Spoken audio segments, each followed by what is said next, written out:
Génesis capítulo 24. Hemos estado estudiando todo este año acerca de la familia y aprendimos al inicio de esta sección de Génesis que este libro nos enseña que Dios creó todo perfecto, todo en armonía, pero el pecado afectó la creación. Y eso dañó todo, incluyendo el hogar, incluyendo el matrimonio, porque en el matrimonio dos personas pecadoras se han unido. Y esto nos recuerda la gran necesidad que tiene todo hombre de un redentor. Y ese redentor nada más es Cristo Jesús. Quien se pone a cuentas con Dios por medio de Cristo Jesús tiene la capacidad de contribuir a la armonía en su hogar. Una armonía verdadera, real, bíblica, espiritual. Una pareja de creyentes, entre más se acercan a Dios, ¿qué creen? Más se acercan entre ellos. Y esa es la gráfica que tenemos nosotros aquí. Entre más usted y su compañera se acerquen a Dios, más se van a acercar entre ustedes. Pero entre más alejados estén ustedes de Dios, más alejados van a estar entre ustedes.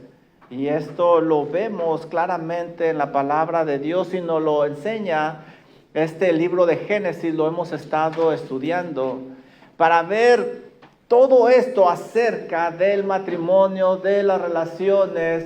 Hemos decidido usar el ejemplo de Isaac y Rebeca que se encuentra en Génesis capítulo 24. Hemos visto esta relación desde su inicio y la hemos estado contrarrestando con el mundo, y el día de hoy, si el Señor lo permite, haremos lo mismo. Génesis 24 nos ha mostrado varias cosas doctrinales, pero también nos ha dado muy buenas aplicaciones. Comenzamos nosotros estudiando que Abraham tomó con mucha seriedad el matrimonio de su hijo Isaac. De hecho, le pidió a su siervo, el de más confianza, el de mayor jerarquía, el de más experiencia, ir a buscar esposa para Isaac, pero que ella no estuviera entre los cananeos, los cuales eran idólatras. Él quería una creyente para su hijo. Abraham confió en la providencia de Dios para encontrar a la persona adecuada. No se dejó llevar por sus deseos, por su impulso, sino por lo que indicaba el Señor. También nosotros estudiamos que tanto Abraham como su siervo Eliezer bañaron esta misión con oración.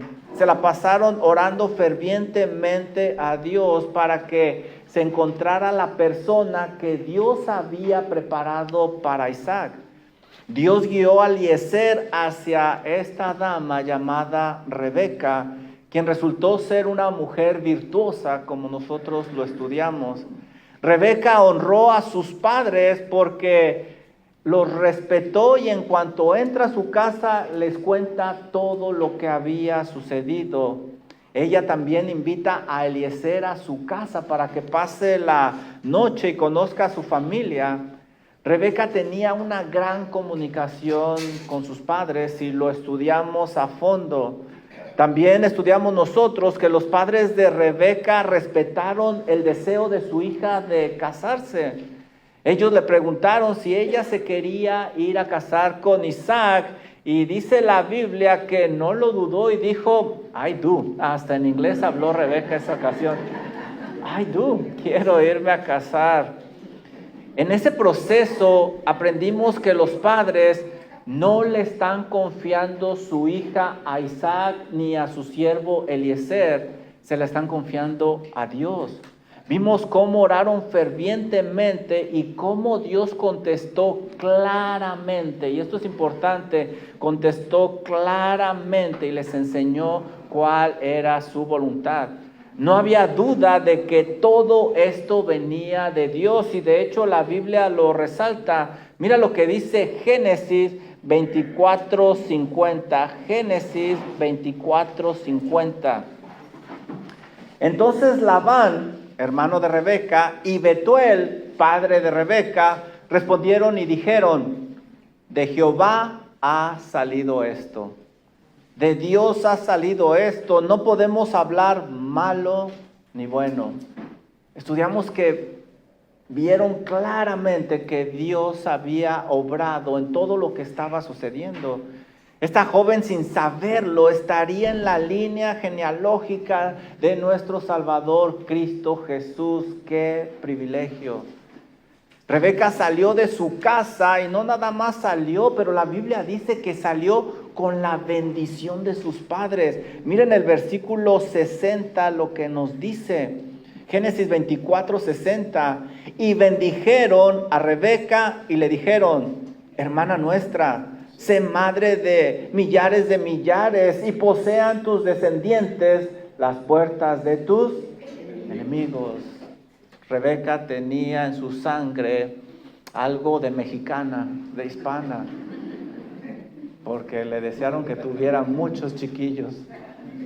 No evangelizamos, pero cómo tenemos chiquillos, ¿verdad?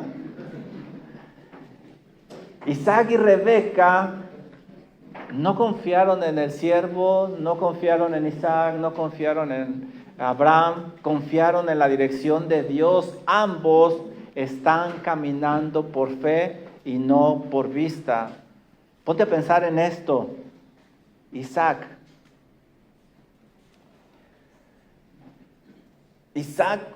no sabía con quién se iba a casar, no sabía con qué tipo de persona iba a regresar Eliezer.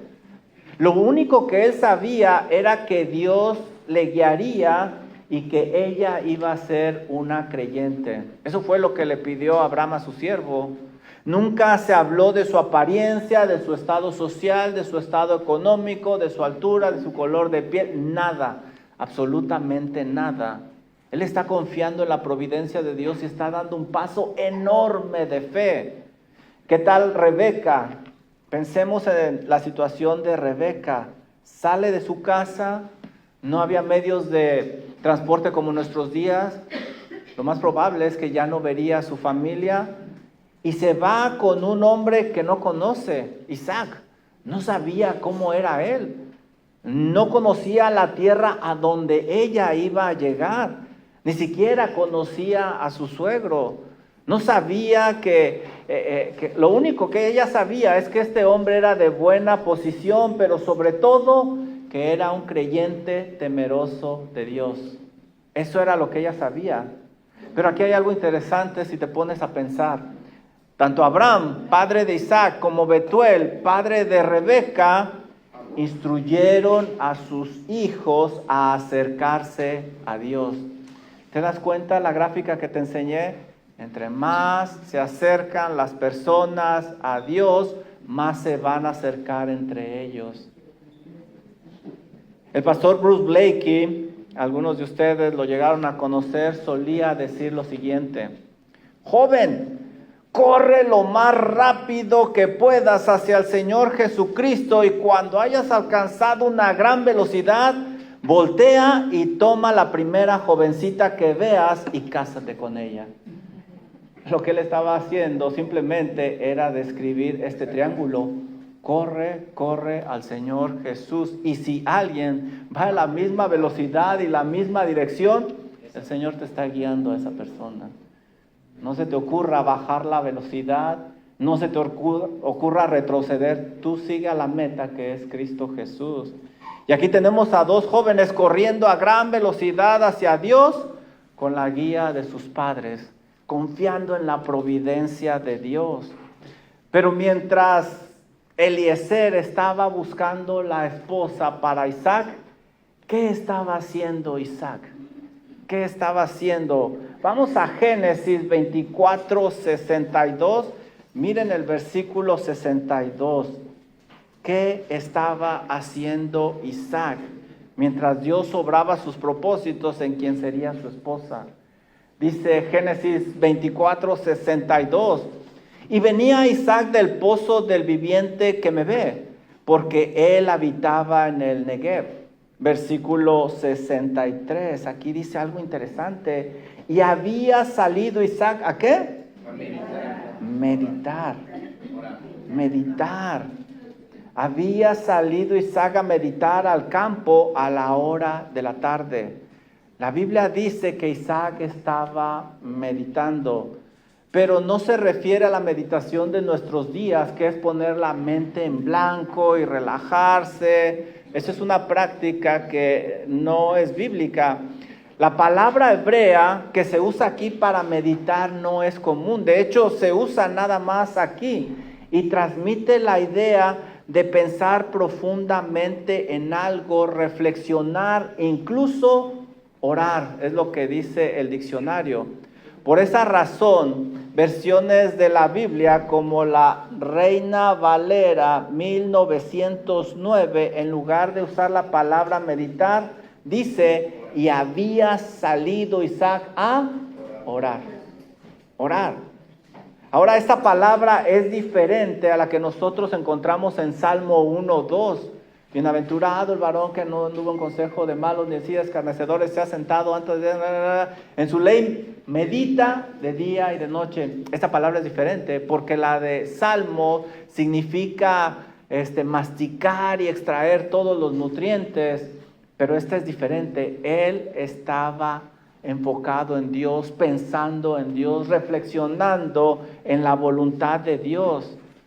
Lo que vemos nosotros aquí es que Dios estaba guiando a Rebeca providencialmente con un hombre de oración, de oración. Si los padres de Rebeca hubieran visto a Isaac orando a su futuro yerno rendido a Dios, créanlo que estuvieran más tranquilos todavía.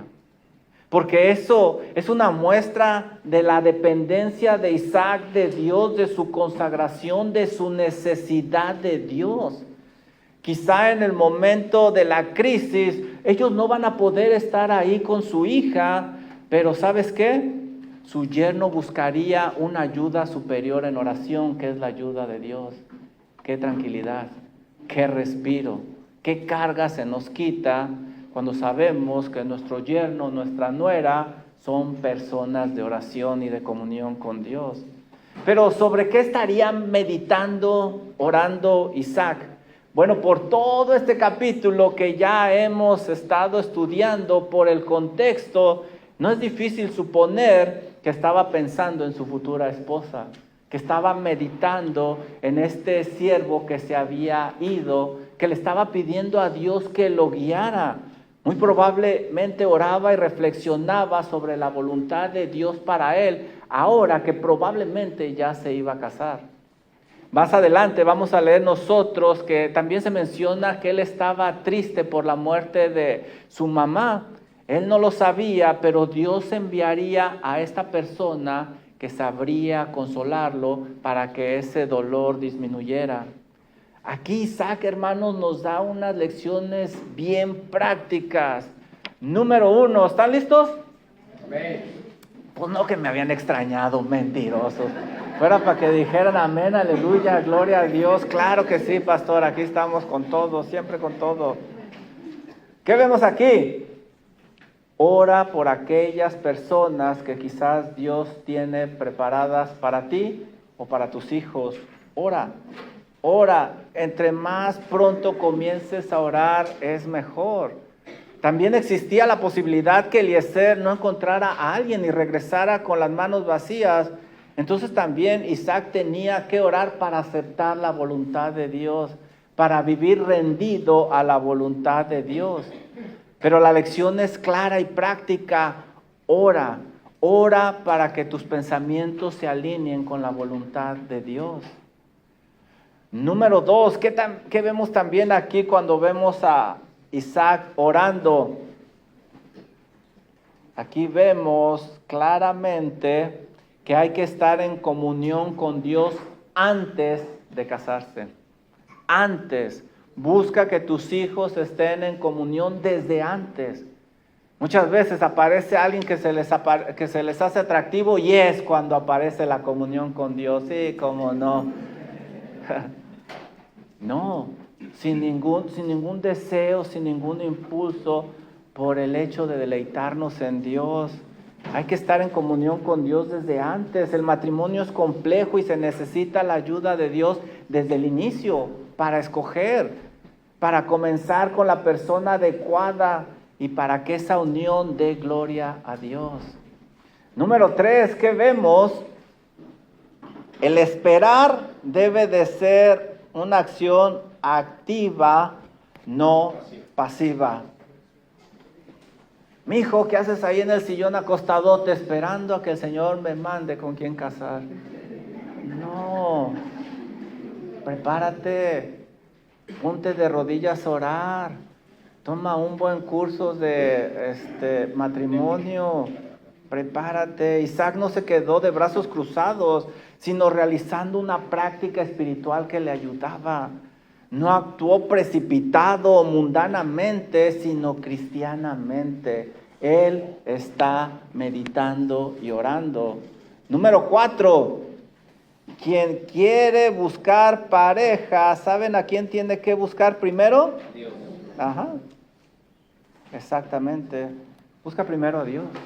Busca primero a Dios. Cierto que tienes ese deseo, pero ¿está dentro de la voluntad de Dios? Yo tengo muchos deseos. Tengo un deseo de un pastel así grandote con una coca de dieta, obviamente. Pero tengo azúcar. No te dejes llevar por los deseos. Déjate llevar por lo que dice Dios. Quien busca pareja debe de buscar primero a Dios. Isaac buscó a Dios antes de ir a su futura esposa. No buscó la atracción física o afinidad, sino la sabiduría de Dios. Igualito que lo hacen los jóvenes en estos días, ¿verdad?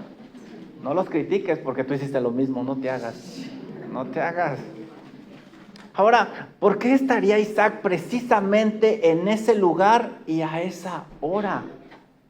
¿Se habrán puesto de acuerdo? ¿Se habrán mandado un Snapchat o algo así? ¿Un WhatsApp? No. Porque tanto Isaac como Rebeca, recuerden la gráfica que les puse del triángulo, porque tanto Isaac como Rebeca estaban siendo obedientes a la providencia de Dios. No es casualidad, hermanos. Miren lo que dice el versículo 63. Y había salido Isaac a meditar al campo a la hora de la tarde y, vean estas palabras, y alzando sus ojos, ¿qué hizo? Miró. Y he aquí los camellos, último modelo, que venían, ¿con quién? Con su futura esposa. Cuando nosotros leemos esta frase, alzar los ojos, quizá en el español no nos hace lógica, o quizá por mucho tiempo hemos leído la Biblia y lo hemos pasado. Porque la Biblia dice, alzando sus ojos miró. Pues claro que miró, podríamos decir nosotros. Pero alzar los ojos en la Biblia no es simplemente un acto de ver, sino es un acto de expectación. Es apreciar algo significativo. Es reconocer que lo que está sucediendo no es casualidad, sino que es Dios obrando, que es la providencia de Dios. Por ejemplo, ustedes van a encontrar esta frase en el Salmo 121. Alzaré mis ojos a los montes. ¿De dónde vendrá mi socorro? Y aquí viene la providencia de Dios. Mi socorro viene de Jehová, que hizo los cielos y la tierra. Entonces no es casualidad de que diga este pasaje bíblico que levantó sus ojos y vio. No, lo que Isaac está viendo es la respuesta a sus oraciones. Es Dios obrando en su vida. Su oración había preparado su corazón para reconocer la mano de Dios moviendo los eventos en su vida. En aquella época no tenían medios de comunicación para sincronizar su encuentro. Isaac estaba ahí por voluntad divina para que recibiera a su futura esposa, y cuando ve esos camellos, él no piensa, ¡qué casualidad! Él dice, Dios me trajo aquí y Dios está trayendo los camellos. Nuevamente, entre más se acerquen las personas a Dios, más se van a acercar entre ellos.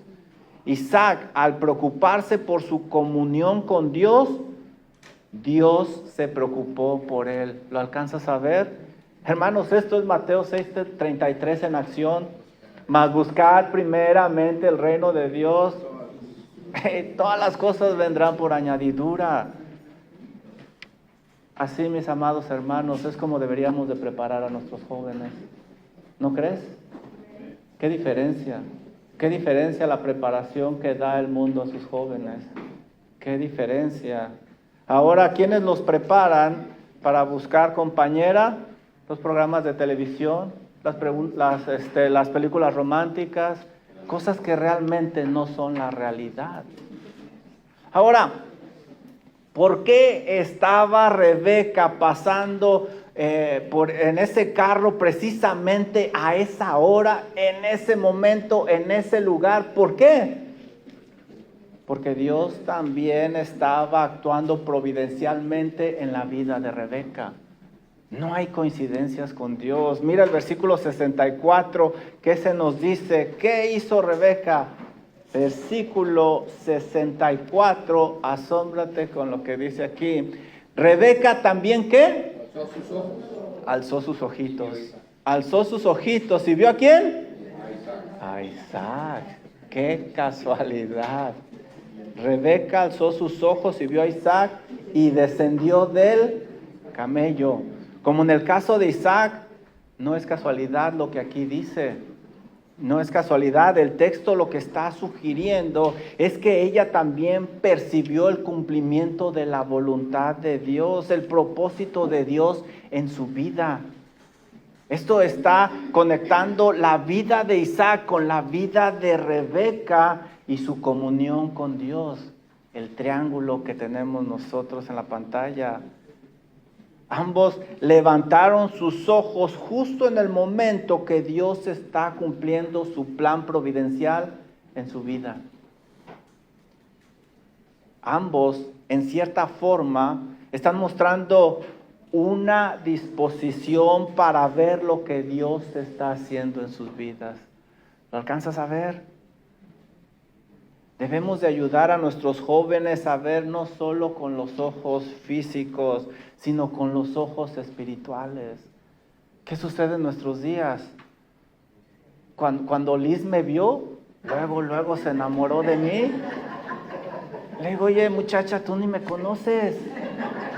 Pues en aquella época yo tenía todo en su lugar. Ahorita ya todo se cayó. Pero es verdad. ¿Qué hacen los jóvenes? Ven una muchacha y que los mueve lo atractivo. No, eso deberíamos de enseñarles y alertarles. Deberíamos de ayudarle a los jóvenes a ver con sus ojos espirituales. Que ellos aprendan a reconocer el camino por el cual Dios los quiere llevar, no por donde ellos quieren ir. Ay, Señor, ya quiero casarme. Concédame la esposa. Pero que sea Martita, ¿eh? No, quizá Martita no es para ti. ¿Por qué actuar así? Que ellos aprendan en cada circunstancia de la vida levantar sus ojos y ver como vio Isaac y Rebeca. Dios está actuando providencialmente en cada circunstancia de nuestra vida y debemos aprender a reconocerlo. Algo que me llama mucho la atención aquí, hermanos, es que esto no sucedió en el lugar de adoración, no sucedió mientras están haciendo un altar, no sucedió durante un sacrificio, sucedió en un lugar común y corriente del diario vivir. Ahí es donde se manifiesta nuestro Dios. Pero muchas veces vivimos con los ojos carnales nada más. Y no levantamos nuestra mirada como Isaac y Rebeca. No esperes que Dios se manifieste solo aquí en la iglesia. No, mi hermano, Dios se manifiesta en todo lugar y en toda hora. Hay que aprender a levantar nuestra mirada y ver con los ojos espirituales. Recuerda que esto no comienza con el hombre. Para preparar a nuestros jóvenes, No debemos decirle, mijo, tienes que orar, ahí empieza todo. Mijo, tienes que leer tu Biblia, ahí empieza todo. Mijo, tienes que ir a la iglesia, ahí empieza todo. No, ahí no empieza todo. Todo comienza con una relación personal con Dios por medio de Cristo Jesús. Es cuando entonces el Espíritu Santo vendrá sobre nuestros jóvenes y los va a guiar y podrán apreciar estas cosas. Muchas veces damos por hecho que ellos son salvos, no son salvos, simplemente son religiosos. ¿Qué sucede cuando las cosas no salen como ellos esperan? Se desilusionan de ese Dios. Todo empieza con una relación personal con Dios, si no, va a ser solo religiosidad. Tenemos que asegurarnos de su salvación para que puedan entender estas cosas. Sin una relación adecuada con Dios, de nada va a servir orar, leer la Biblia, congregarse, ofrendar, en fin, no va a servir de nada. Todo esto será únicamente moralismo humano y va a generar una fachada en ellos externa que les va a hacer mucho daño el día de mañana. El primer paso para que nuestros jóvenes vean con los ojos espirituales y entren preparados a un compromiso para casarse, si es la voluntad de Dios, es que tengan una relación con Dios por medio de Cristo Jesús. Antes de tener una relación con alguien para casarse, tienen que tener una relación con Dios. ¿Qué debo de hacer si deseo que mis hijos sean guiados por Dios hacia una pareja? Debo de instruirlos en prepararse espiritualmente para que sean sensibles a la dirección de Dios, como lo hicieron estos padres con Isaac y Rebeca. Preguntas de aplicación. ¿Están listos? Sí. No, hombre, siguen dormidos ustedes. Yo aquí dando mi mejor clase y todo mi esfuerzo, y ustedes dormidos allá. ¿Qué observas que están haciendo los jóvenes a tu alrededor para encontrar pareja? ¿Qué hacen? ¿Qué hacen? Sí, subir fotos con un montón de Photoshop, ¿verdad? Muchas cosas, pero les aseguro que esto no lo están haciendo. No lo están haciendo. ¿Cómo podrías animar a tus jóvenes a seguir el ejemplo de Isaac y no del mundo? ¿Cómo podríamos animarlos? Y aquí hay muchos jóvenes. ¿Verdad que hay muchos jóvenes? Ay, ahora sí todos son jóvenes, ¿verdad? Gracias a Dios porque, créanlo muchachos, muchas de estas cosas que hemos estado aprendiendo, nosotros no las sabíamos. Y claro, la ignorancia no es excusa ante la ley, pero hicimos muchas cosas por ignorancia y muchos estamos pagando un precio muy alto, pero ahora ustedes ya no son ignorantes. Atiendan la voz de la palabra de Dios. Dice John Piper, esto es interesante, el abismo entre la visión bíblica del matrimonio y la visión humana común es, déjenme leerlo. El abismo entre la visión bíblica del matrimonio y la visión humana común es ahora y lo ha sido siempre inmensa. ¿Qué quiere decir John Piper? La forma en la que el mundo ve y prepara a las personas para una relación del matrimonio es totalmente opuesta a la de Dios. A la de Dios. Hay un abismo inmenso entre estas dos formas de ver las cosas y si el Señor me lo permite voy a tratar de comprobarlo.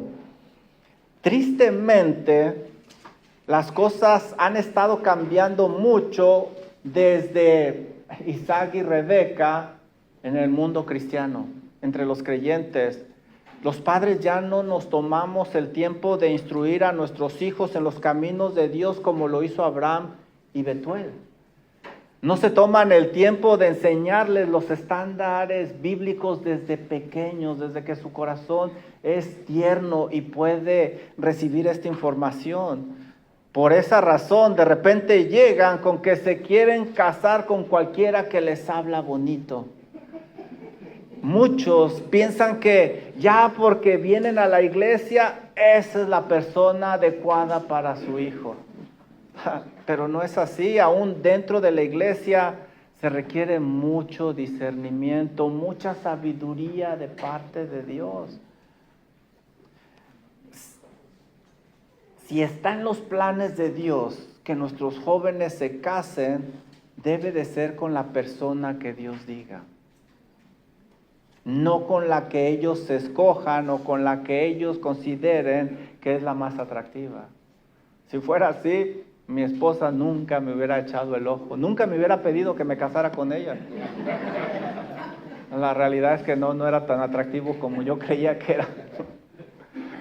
Pero los padres han dejado que tristemente un peligro sutil haya llegado al corazón de sus hijos. Ahora los jóvenes han estado siendo muy influenciados por Hollywood y las novelas. Se tiene una perspectiva muy baja de lo que es el compromiso matrimonial, muy baja, y es lo que hemos estado tratando de recobrar con estas clases, el estándar alto que Dios le da al compromiso matrimonial, al que dicen en inglés engagement, el estándar que Dios le da, no el que le da Hollywood, las novelas y las películas de romance. Por eso desde muy jóvenes se involucran en relaciones como si fuera un juego, como si fuera cualquier cosa. En lugar de estudiar lo que la Biblia dice, buscan recrear espectáculos de televisión en su vida y comienzan a vivir o intentar vivir lo que ven en televisión. Y eso es muy peligroso. La influencia del romanticismo en los medios ha hecho mucho daño entre los jóvenes cristianos. Las películas y series modernas presentan el matrimonio con la culminación de una emoción pasajera, que es totalmente lo opuesto a lo que hemos estudiado en la vida de Isaac y Rebeca. En Hollywood el enfoque es la atracción física, el sentimentalismo, todo eso llega en el paquete y con eso llegan con que se casan, si es que se casan, porque ya ahora ni siquiera se casan. Pero así es como lo presenta la Biblia, eso es lo que enseña la Biblia, que después del romanticismo y la emoción hay que tomarlo así de a la ligera. Mira lo que dice Malaquías 2:14. Ve conmigo por favor a Malaquías 2:14.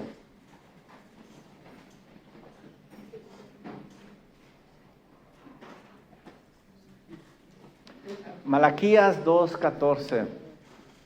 ¿Ya lo tienen? No, hombre, ¿qué va a ser? Ni siquiera sabían que había un libro Malaquías, ¿verdad? Sí, hay un libro que se llama Malaquías. Ustedes nada más Mateo, Marcos, Lucas, Juan, Hechos, Romanos, ¿verdad? Adelante. Sí, el último. Malaquías 2:14. Mas diréis, ¿por qué? Porque Jehová ha atestiguado entre ti y la mujer de tu juventud, contra la cual has sido desleal, siendo siendo tu compañera y la mujer de tu... ¿De tu qué? Pacto. Ve conmigo a Proverbios 2:16 y 17. 2:16 y 17. Proverbios.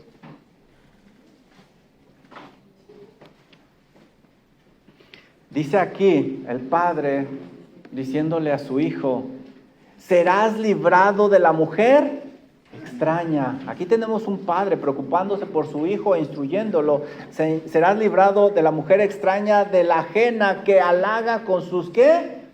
Palabras, la cual abandona al compañero de su juventud y se olvida de ¿qué?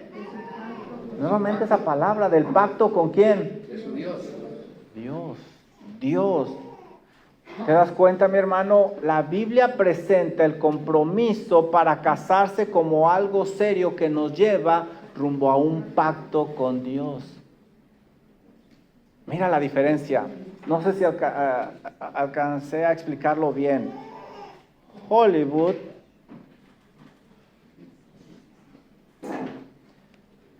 anima a la emoción pasajera y luego impulsa a una unión la cual resulta inestable. Esa es la fórmula que se sigue. Pero ¿qué es lo que yo estoy leyendo en la Biblia?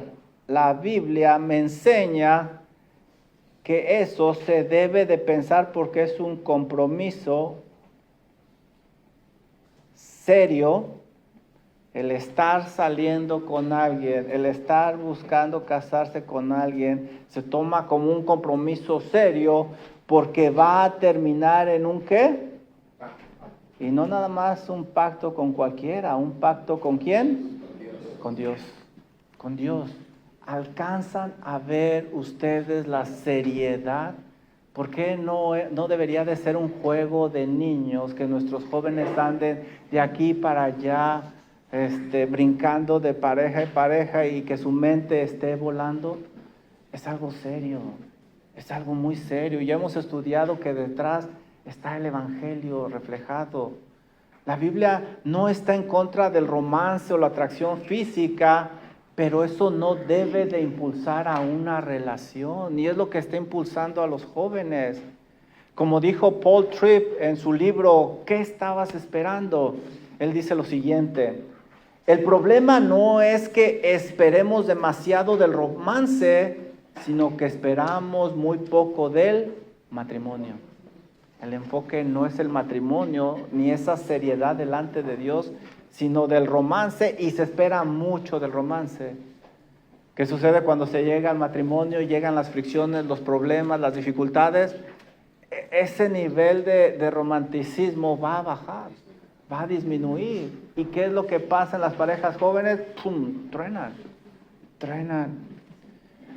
Miren, las estadísticas comprueban la poca influencia de la Biblia y la gran influencia de la televisión y las películas. Según un estudio de Pew Research Center del 2023, solo el 29% de los jóvenes en Estados Unidos consideran el matrimonio como algo muy importante. Solo el 29%. Entre los que se casan, aproximadamente del 40 al 45% terminan en divorcio. Este es un porcentaje muy alto. 40 al 45% entre los que se casan. Y una gran mayoría de estos que se divorcian admiten que no tenían claridad de lo que significaba el matrimonio. ¿Por qué?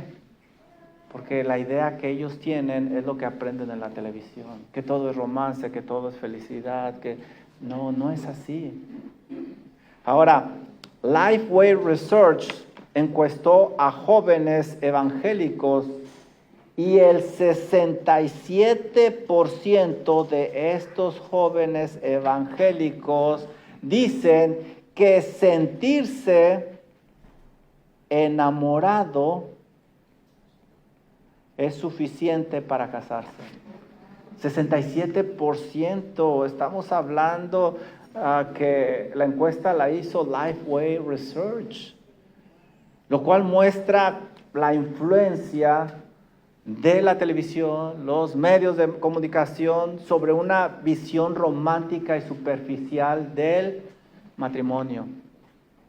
Detrás de esto tiene que estar Satanás, hermanos, que está demeritando el matrimonio, y por eso los jóvenes se casan sin saber lo que es el matrimonio, la seriedad, y viven un infierno.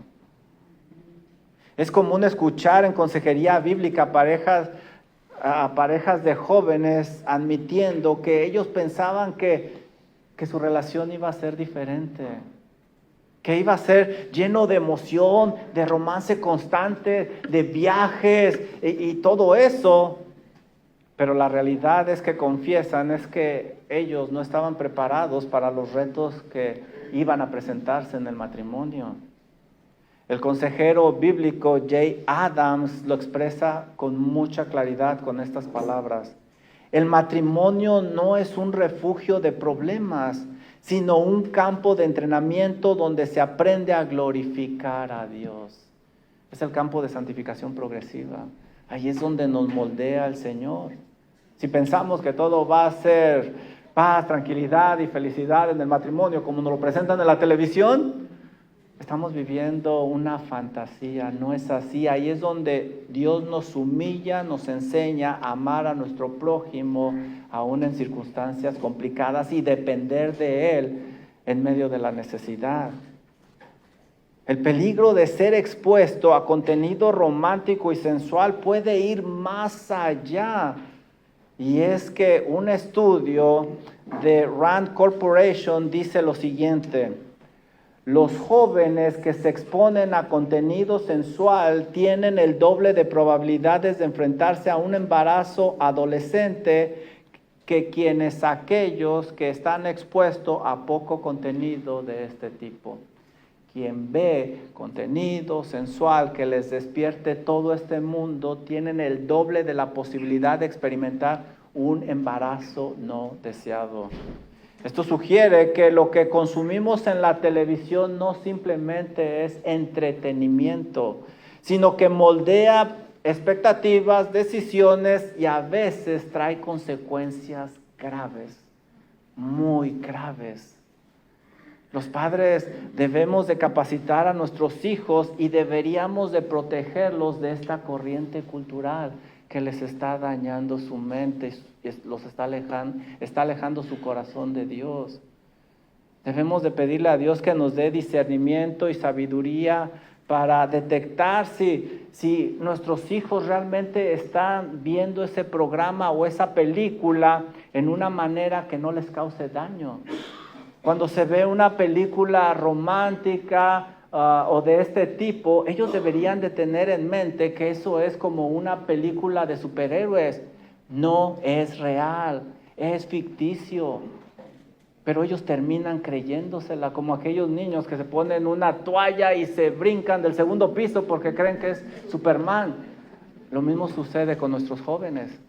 Entran al matrimonio y piensan que voy a abrir los ojos y mi esposa va a estar con make-up y bien peinadita y con un aliento a rosas. No, y así es como se presenta en la televisión, ¿cierto, no? Quisiera que algún día presentara en una de esas series a esa madre con un niño aquí, con el biberón al otro y con los pelos así porque no ha tenido tiempo de arreglarse. Esa es la realidad. Pero está haciendo mucho daño. Es deber y privilegio de los padres alertar a los hijos sobre los peligros de la cultura. Mira lo que dice Proverbios 5. Proverbios, capítulo 5, versículo del 1 al 4.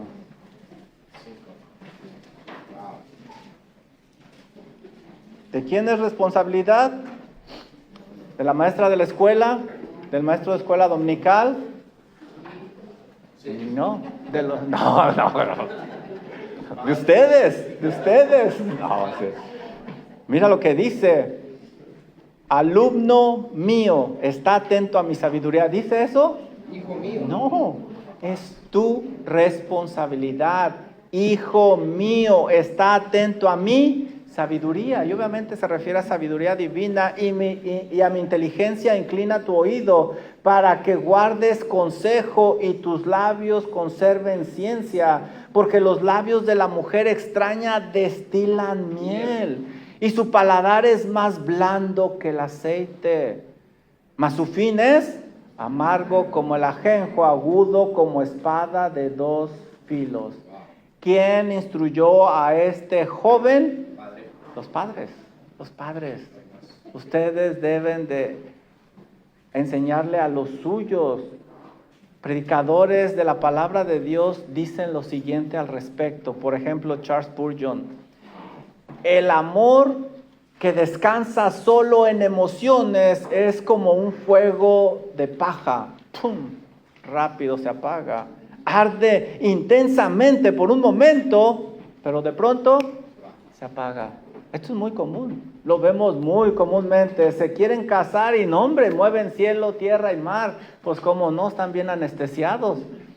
Pero cuando se les pasa la anestesia en el matrimonio, ¡pum!, no se soportan, no se pueden ver. Dice John Piper, que por cierto les recomiendo este libro, se llama Pacto Matrimonial.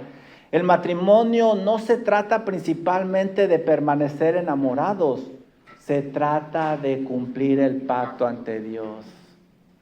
Sí, porque se acaba el romanticismo y ya queremos deshacernos de este y buscar el que sigue. No, es un pacto delante de Dios. Decía Adrian Rogers, el matrimonio no es una unión casual, es la unión de carácter, convicción y Cristo Jesús. Cristo Jesús. Es nuestro deber regresar a la visión del matrimonio, regresar la visión del matrimonio al lugar que le corresponde, a ese lugar alto, sublime y bello que le ha dado Dios. Hay que enseñarle a los nuestros que el matrimonio es un pacto delante de Dios, no es un juego, no es un juego. Cuando los jóvenes entran al matrimonio con una visión centrada en sí mismo, sufren mucho. Y no nada más sufren ellos, sufrimos nosotros y sufren todos los que están a su alrededor. Porque solo estaban buscando una emoción, una autosatisfacción, romanticismo y terminan frustrados y desilusionados. Pero ¿saben de quién es la culpa? No los instruimos, no los instruimos. Pero cuando entienden que el matrimonio es un medio para glorificar a Dios, entonces ellos van a poder enfrentar los retos de la vida. Podrán disfrutar esa unión que aunque imperfecta, será bendecida por Dios. ¡Qué diferencia, hermanos! ¡Qué diferencia! Ve conmigo, por favor, a Efesios 5. Mira lo que dice Efesios 5.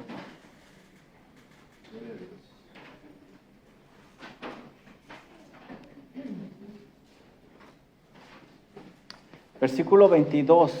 Vamos a empezar del 22.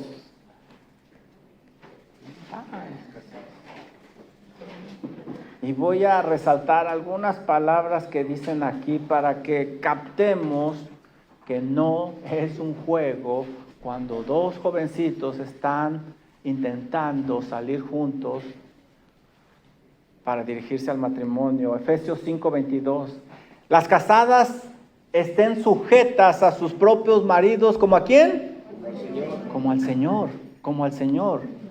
El matrimonio se compara con la sujeción de la esposa, se compara con la sujeción al Señor, y esto le da gloria a Dios.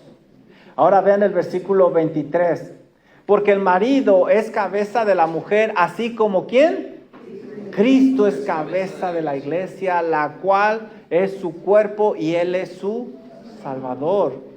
Se compara el liderazgo amoroso del esposo con el del Señor y esto le da gloria a Dios. Versículo 24, mire 24. Así como la iglesia está sujeta a Cristo nuevamente, así también las casadas lo estén a sus maridos en todo. Se repite este paralelismo que le trae gloria a Dios. Versículo 25, maridos, amad a vuestras mujeres, así como ¿quién? Cristo. Cristo amó a la iglesia y se entregó a sí mismo por ella. Se compara la entrega sacrificial del esposo a su esposa con la del Señor Jesucristo a la iglesia, y eso le da gloria a Dios. Versículo 29, miren el 29. Porque nadie aborreció jamás su propia carne, sino que la sustenta y la cuida, como también ¿quién? Cristo a la iglesia. Se compara el cuidado y protección amoroso del esposo con el cuidado del Señor Jesucristo a la iglesia, y eso le da gloria a Dios. Versículo 32. Grande es este misterio, mas yo digo esto respecto de ¿quién? Cristo y la iglesia. Se compara la unión matrimonial con la unión del Señor con la iglesia. ¿Lo alcanzas a ver, hermano? No es un juego. No es un juego. Como puedes ver, el propósito del matrimonio es reflejar el amor sacrificial de Cristo y crecer en santidad dentro del matrimonio. Y nuestros jóvenes no tienen idea y lo están tratando muy a la ligera. No se debe de tomar a la ligera el noviazgo o compromiso, porque es el camino a un pacto con Dios. Esto es algo serio. No permitas que la cultura, el cine los enganche, haciendo de esto parecer un juego inocente y sutilmente estarlos engañando para que el día de mañana paguen las consecuencias que son muy altas. Si nuestros jóvenes siguen el modelo del mundo, van a terminar decepcionados y dañados. Y con ellos, también nosotros. Pero si siguen el modelo bíblico, encontrarán gozo, encontrarán estabilidad en el Señor. No en ellos, en el Señor. Ve conmigo a Proverbios 18:22. Mira lo que dice Proverbios 18:22.